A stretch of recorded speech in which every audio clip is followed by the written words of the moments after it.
The key to life is just to find out who you are, and if you're kinky, that's just how you're meant to be. We found a place on the Rev Mel Show where we can all be one perverted family.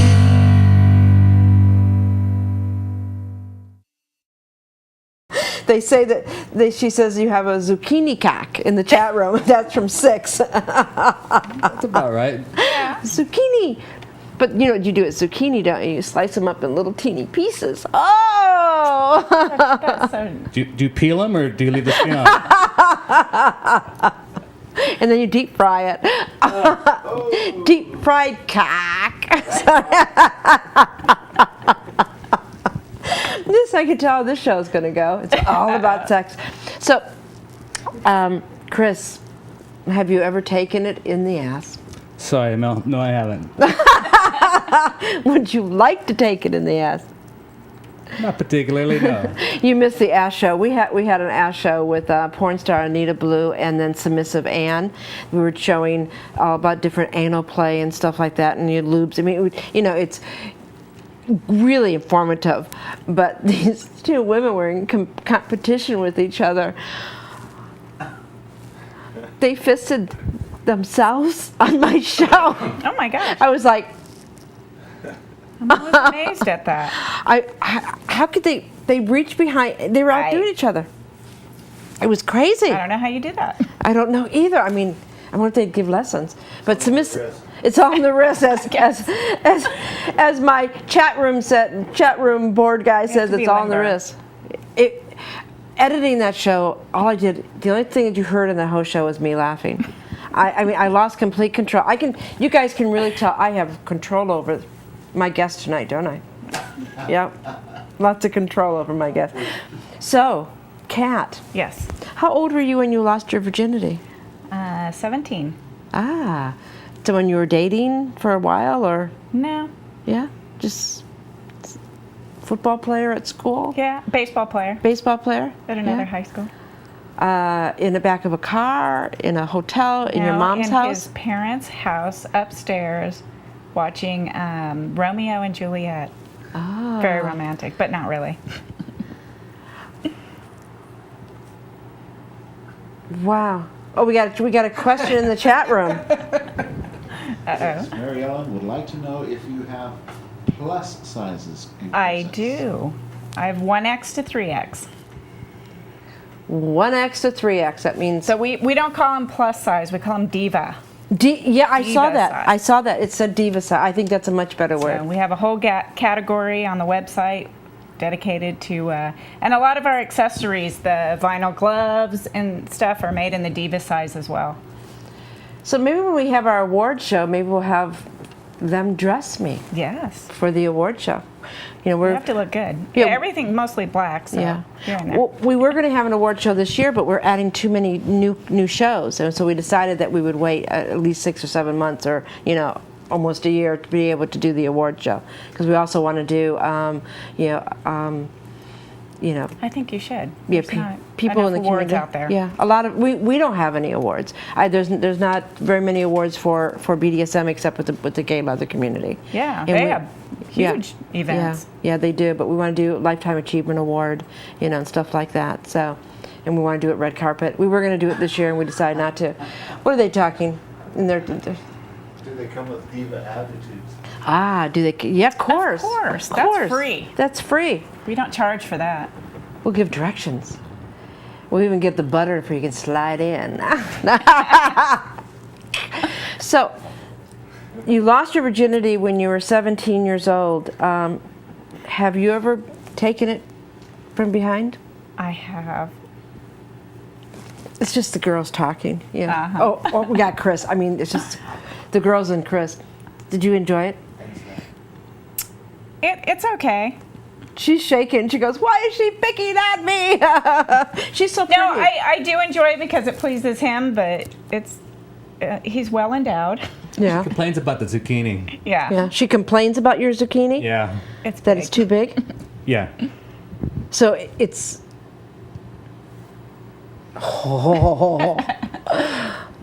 I see the wheels churning. We're not governed by the FCC at all. That's okay. We can see things. It's okay. I'm kind of shy anyways. He is. I keep to myself. Oh, that's it.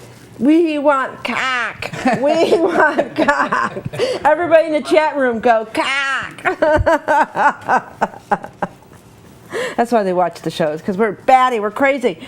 So she takes it. See, they go cock. They spelled it differently. I don't think she wants to tell us a story about Chris's humdinger. So, you guys have been dating how long? Are you guys married? We're married. You guys are married? Yes. Wow, I didn't know that. We just had our 11th anniversary. And they said it wouldn't work. Been together Her for last. 17 years. Yeah. Wow. So how did she introduce BDSM into your life? I started the website, basically, and it just evolved from there.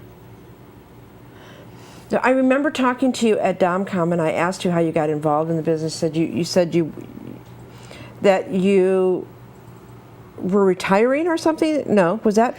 Well, I had another business that I Yeah. had closed down. I've actually ran my own businesses for 15 years, and I sold one and shut the other one down, and was just looking for some other business to start up from the comfort of my own home. Yep.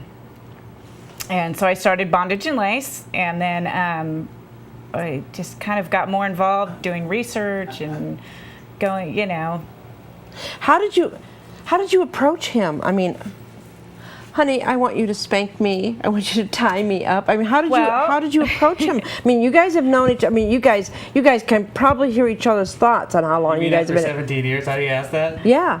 Well, actually, it was, our first shipment of samples came in. Uh-huh. So, we started unwrapping and opening everything up, and I've got floggers and whips and everything all over the kitchen table, and so we had to try them out. We went out one night and we came back, and I think she just said, "Do you want to tie me up?" I said, "Hell yeah." Yeah. And then she said, "Do you want to give me a spanking?" I said, "Well, yeah." We can tell he's not blonde. No. So Yeah, it wasn't that hard. I'd have to say a couple weeks later, it's like, "So, can I tie you up again?" so you really did this do a lot of sparkle in your relationship? Oh, definitely. Oh yeah, definitely. Have you guys been involved in any other adult community? No. Never not at all. swingers, nothing. No. Wow. I grew up in a pack of wild strippers. What?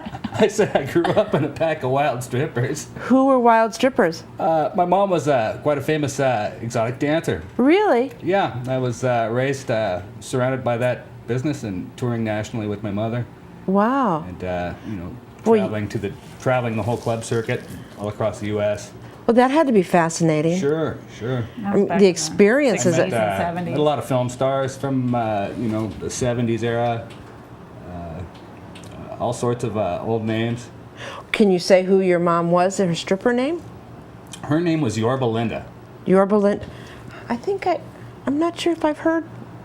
She worked. I think she worked a club out here called. I think there was the Ball and the other Ball, and I can't remember. It was so long ago.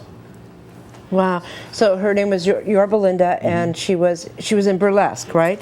Well, it was back when they actually put a show on, Yeah. And Yeah. some of the clubs that were around in those days, they did have, they'd have, heck, some of them I remember still had live bands, and they would have comedians that also worked that part of the circuit, and as well as,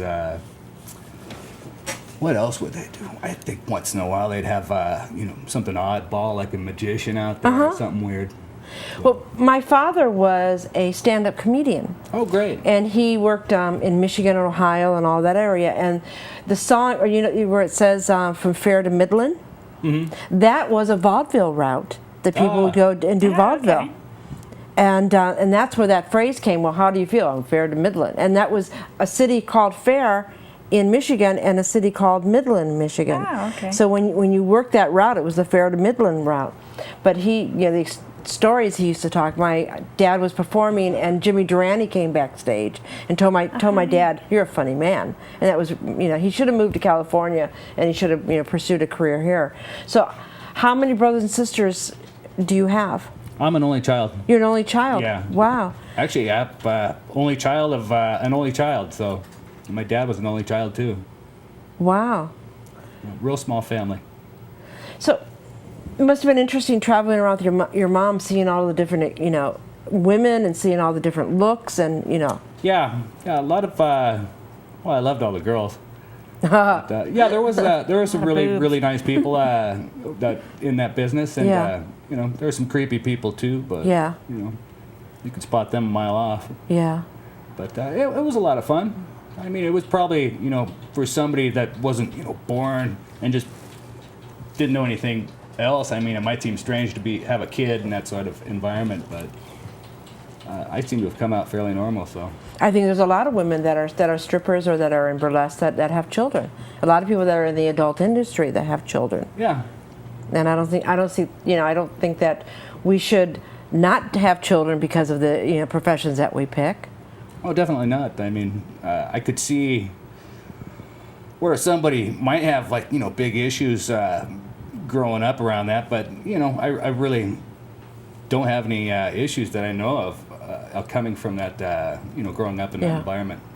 Well, what we're going to do is we're going to take a break, but when we take this break, what we're going to do is we're going to go right off to Bondage on a Budget, because we didn't do it last week. So you're going to have Bondage on the Budget, then the commercials, and then we'll be back. So you've been watching the Rev Mel Show with our wonderful guests, Kat and Chris from bondageandlace.com. We'll be right back.